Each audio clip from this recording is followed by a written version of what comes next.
So 3 will be played on Naro Station. Spawning in the top right-hand position as the blue Protoss player from KT Rolster. His name is Zest.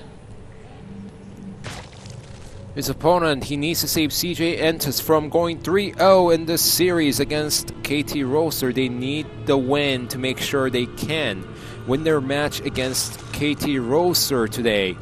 Yellow Zerg in the bottom left position playing for CJ. His name is Hydra.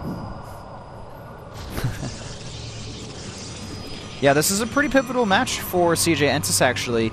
There's a shot that they could actually get shut out 4-0 by KT Rolster if Zest can win this match, because Flash versus Effort, I think it could be a pretty close game, but Flash pretty much has a bit of an advantage going into this. You know, he's been playing pretty solid lately. He's in Code S, and overall just always a dangerous opponent. Their last match was on Chain Reaction back in 2012 actually, in the playoffs round number 2 between KT Rolster and CJ Entus, where Hydra decided to go for 6 drone rush against Forge Fast expanding player. Oh. And this was back in Brood War. Yeah. No Chain Reaction in Starcraft2. Cool name of a map, though, that's for sure. Yeah, and he actually pulled 6 drones to just take out the cannon, which was a little bit weird game, but it worked out because he knew his opponent was going to go for the Forge Fast expand, with cannon being slightly delayed. Yeah. All right, we do have a hatchery first opening from our Zerg player. And Zest, on the other hand, he's just going to go for the Gateway Expand, getting both gases as well, not just one. And if you go hatch first against Forge, it can be a little bit risky, especially if your opponent scouts you fast, but against the Gateway in base, perfectly fine. So in 2013, Zest is 23 and 14, 62.2%. Overall, Hydra is 27 and 23, but Hydra does have a better win rate in this particular matchup as he goes 16 and 7, while Zest is only 6 and 4. Still a good record. Yeah, still a great record for Zest from KT Rolster. The problem is the sample size for Hydra is pretty big, so that certainly helps. I love the SimCity here from Zest as well. Really nice. Using the little position between the pylons as the exit for the Zealot there. And also getting a pretty fast gas here. That's because he realized his opponent was not going for the Forge Expand opening. He's going for the Gateway Expand opening. Mothership Core being chronoed out as well. Here we're going to see an expansion go up from Zest as well. There goes that expansion. And just a couple of Zerglings on the way from Hydra, though. But generally, Zerg players, they don't try to punish this kind of play nowadays. The Protoss players have gotten so good at defending against early aggression from the Zerg players. Even like the Ling all-ins, they can still manage to hold with these openings. Yeah, that's the reason why a lot of Protoss players opt to go for the Gateway expansion. The Forge Fast expand is still viable in this matchup, so now the Protoss players have a variety of builds they can, they can start with in this particular matchup, and that's what makes Protoss strong in this particular matchup.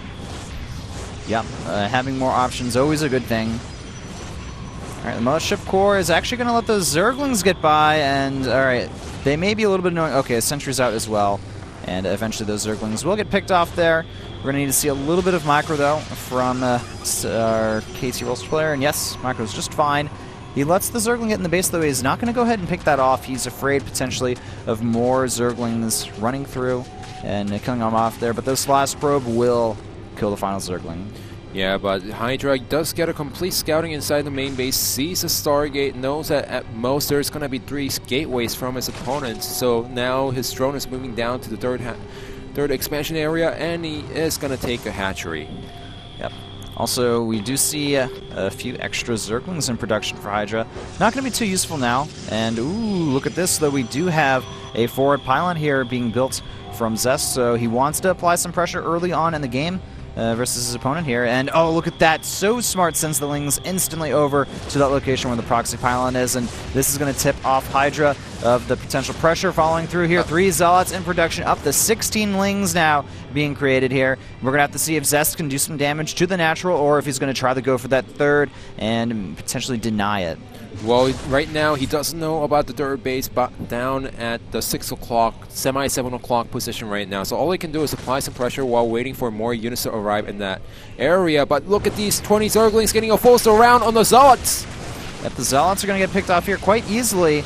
And let's not forget, though, that that was a lot of Zerglings that Hydra really invested here. And he's going to be able to pick off that pylon potentially here. Time Warp goes down as well. Not going to be too useful against the Lings in this particular situation unless he can warp in a few more units here. And actually, Hydra has been just droning out completely behind this. The Zealots survive, and all of the sudden, Zest's plan, it was so obvious. Hydra should have been able to easily defend against this, but I think he just assumed that Zest would just let those units die, but he didn't. He just kept reinforcing units, and all of a sudden, the third base is going to be under fire here. The Phoenix are going to be able to pick off some of the units. The Spore Crawler is only just now starting to be produced, and lifting off the Queen as well. Going to try to get a pick off there, a kill there. Seems like Zest still doesn't know where the third base is, so he's going to slowly take apart on the rocks. And remember, Zerg players love to take a third base in that particular position. Does take out the first Queen, but one of the Phoenixes does get sniped in the process. Indeed, as long as he's got another lift, he will be able to pick off that next Queen there. There is still a lift left, but I think he needs two to kill that next Queen. There we go, an additional Phoenix joining the fray. If he can pick off that Queen, the production from our Zerg player Hydra is going to be just almost completely shut down. Just basic hatcheries without inject larvae here. 3 Queens have been picked off. Another one's in production. 8 Roaches on the way here, but Zest, being very cost efficient, is just picking apart his opponent Hydra. Yeah, well, we still have tons of Zealots over there which took down the rocks, and the 4 Phoenixes are still alive and well. What I'm really curious about is the rocks are still not taken out because he didn't get a confirmation that the third base is over there. But what I'm really curious about is what is he going to do with the number of Zealots that he has right now. Yeah, well, it looks like he just wants to go for a head-on attack. Zealots actually beat Roaches one-on-one without being microed too efficiently here. The Zerglings coming from the backside. Now the unit's being split up. Oh no, for the Zealots, they were attacking the Spore Crawler temporarily there, and the Pylon is picked off as well. That's absolutely huge for our Zerg player in order to defend against that, but I don't know if it's going to be enough. The Roach count is dwindling here. The Zergling count as well, not that high. There's still a lot of Zealots here, and they're going to move towards the third base. Hydra cannot lose the third base. He absolutely must save this if he wants to stay into this game. Yeah, well, we do have a couple of Roaches coming out, but is this going to be enough? He needs to go to the third base as soon as possible. Zest doing a nice job picking off the Queen and the third base, but he could do a lot more damage. Those 2 drones, he could pick it off easily right now, instead of just going for the Zerglings and the Roaches. Indeed, if Zest had an additional proxy pylon nearby, this could almost be completely over now, but he has killed a ridiculous amount of Queens this game. The Roaches will fend off the rest of those Zealots, but let's not forget, behind this, Zest has been macroing back at home. He does have a lot of Phoenixes as well. He can use the continuously harass throughout the game. And he's just really setting himself up to be in a really solid position in the late game. And because of this, the layer started 10 minutes into the game. You never see a Zerg player start the layer 10 minutes unless they decide to go for an all-in. It fails, and the Zerg player is forced to play a macro game behind this. Yeah, the Zerg player, Hydra, he's pretty much behind in every way possible here. And he's going to try to kill off the rocks near this third base, open up that additional pathway, make it harder for Zest to take his third expansion, but I mean, it's not going to be the end of the world if those rocks die. Up to 9 workers have been killed so far here, and a ridiculous amount of larvae has been invested into defense early on. Yeah, in fact, we do have the Immortals coming out. We have a Robo base starting for our Protoss player Zest as he opens up the rocks to the third base, and he's going to take it pretty soon. This Mothership Core being annoying as possible in that little location. Hydra should just pull back the units and just run back to the Spore Crawler. Yep.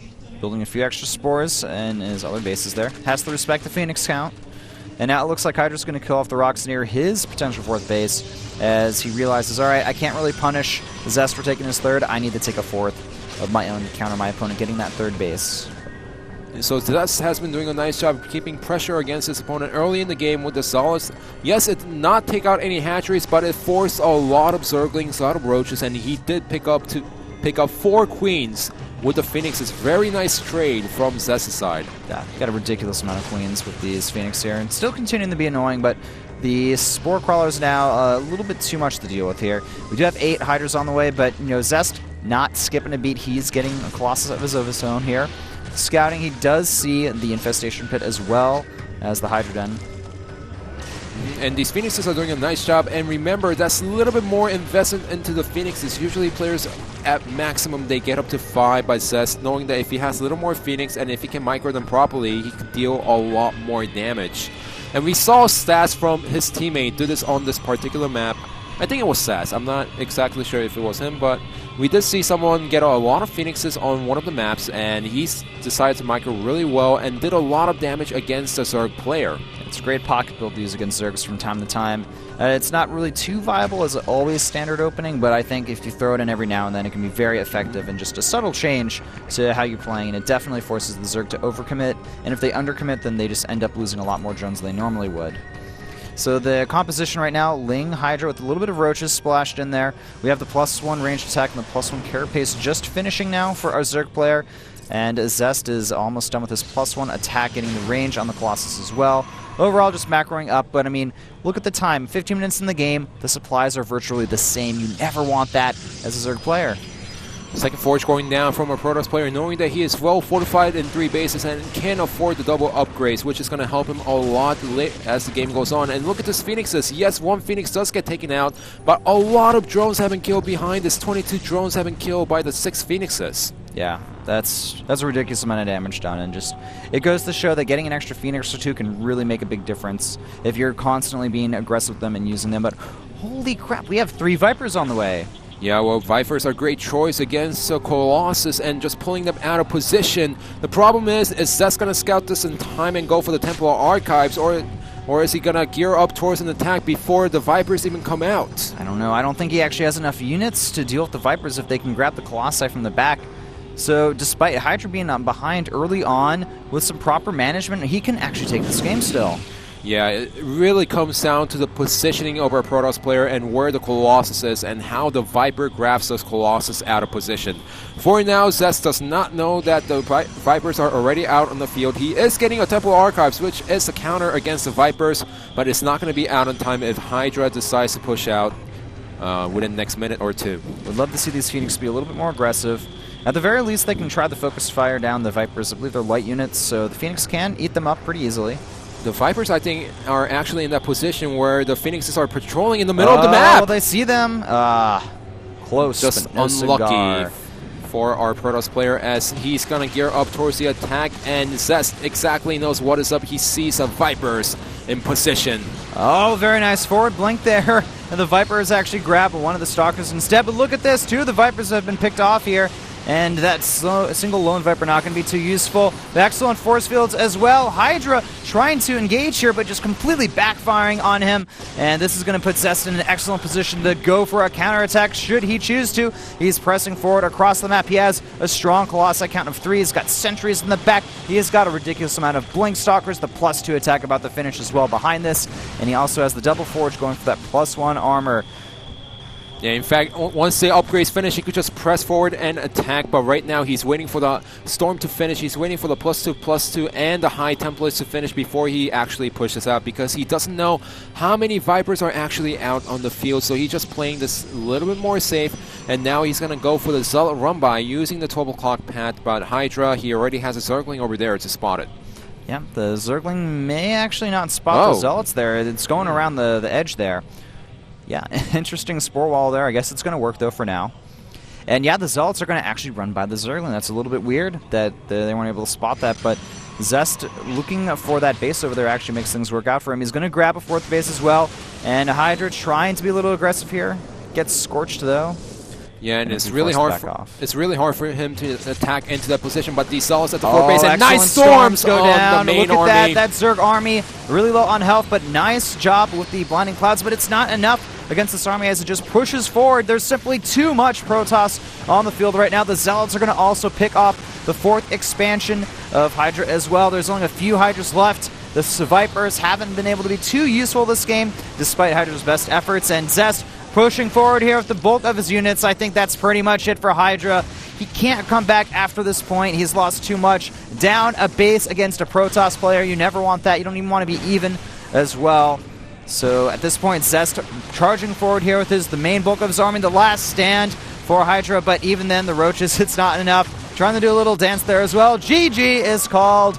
KT Rolster up 3-0 over CJ Entis. Hydra builds wasn't bad, but the problem is he got the Vipers out and he gave his opponent enough time to prepare against it. And once Zest saw the Vipers, really smart, pulls back the Colossus forward, Blink to pick up 2 Vipers at once, and once Hydra decided to grab some units, he had nothing to grab except the Stalkers in that position.